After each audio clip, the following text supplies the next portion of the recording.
with Coach Gess. Talk to us a little bit about the first-round game last week. It was a good game. We had already played Our Lady of Mercy once. I thought that Our Lady of Mercy was the toughest game that we had in our region. Probably the last team I wanted to play from our region was Our Lady of Mercy. Even though we beat them bad the first time, we were fortunate enough to have 2 turnovers for touchdowns, and I thought that their defense played really well against our offense. I thought they matched up well with our offense from the first game. So going into the second game, we got out and we got started. We started fast. We turned that punt. We blocked the punt and returned it back for a touchdown, and then we got but then they scored. They got a big play, which our defense isn't used to. But obviously Rashard Fant for them is a big play type of guy. You got to contain him, and he got loose, and if he gets loose, we weren't going to catch him. But I like how our team responded, came back, scored 28 points that they didn't, unanswered points, 35-7 at halftime. And then, we came out and everybody thinks that, well, we didn't play well in the second half, all that kind of stuff. I think we played well. We just made mistakes. And that's what happens in football. When you make mistakes, that you're susceptible to getting beat. And so really the take home from that game is we had 3 turnovers in the second half. And if you look at the score in the second half, it was 7-7. Against any opponent, no matter if you're better or not, if you turn the football over, you're going to lose, or you're going to be right there in a battle when you shouldn't be in a battle. So I think we learned our lesson, and we got out with a win. And I was proud of everybody. I know Keontae and Andreas both struggled with injuries during the game. How's that going to carry into this week? We've prepared to go into the game without them. Andreas and Keontae didn't practice, and both of them are like game time, decision type. Are they going to play? Are they going to work? All that kind of stuff. Well, it all depends on how they feel. We're in the playoffs. Both of those kids know what's going on. They know how to play football, all that kind of stuff. And it just depends on whether they're healthy. I didn't want to practice them this week. And, if a kid's 75%, 80%, and I practice them, he doesn't ever get any better. So, but we're prepared to play the game without those 2 guys. I feel good about going into the game without those 2 guys. If we get them, it's an added bonus. And then talk to me about Savannah Christian and what they look like. What's the game plan? Savannah Christian is a team that just wins. They have a great coach. I think the AJC said he's the best coach in the state. I think they ranked him number 1. Obviously, after the past 3 years they've been in the state championship game 3 times, and they won it last year.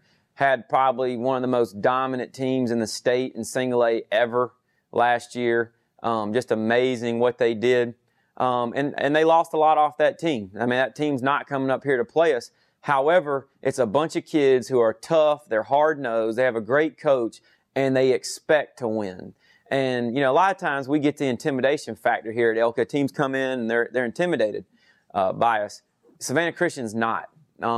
I think the things that really stick out on film is how physical their offensive line is, how low they come off the ball. Hey, they're going to run it right at you, and they're going to try to out-tough you and out-physical you, and they're going to try to wear you down and make you fold. And we're kind of similar offensively. We want to do the same thing. We look like 2 different teams, but we have the same concept. Hey, we want to wear you down, and we want to get after you, and we want to break your will. And so I think what you're going to see is it's going to come down to which defense is more dominant. And we have a lot of confidence in our defense, and so as I say that, which defense is more dominant, which offense is going to be able to make plays? Who's got the playmakers? Who's going to make plays?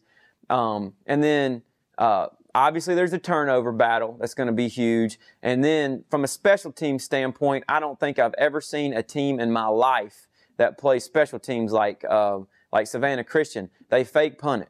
They onside kick it. I mean, anything that you could possibly imagine. They reverse on kick return.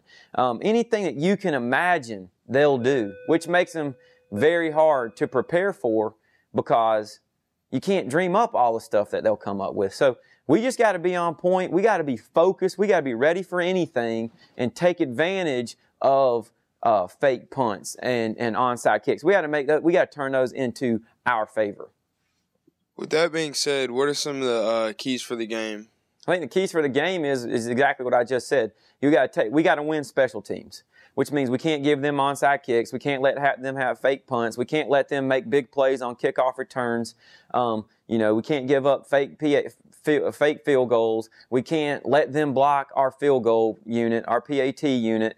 And then we have got to protect our punter. And they're going to come after the punt. And we've worked really hard on that this week. So we've got to win the special teams turnover battle, which means those kids that are out there on special teams have got to be focused. And it's not just another unit. It's not just I'm getting through this unit. It is an important unit.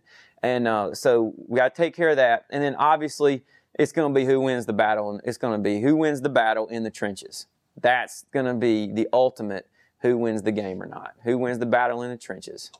And then looking at last year's playoffs versus this year's playoffs, obviously you do have the goal of going to the state championship. What needs to change from last year to this year ultimately to get to the Dome?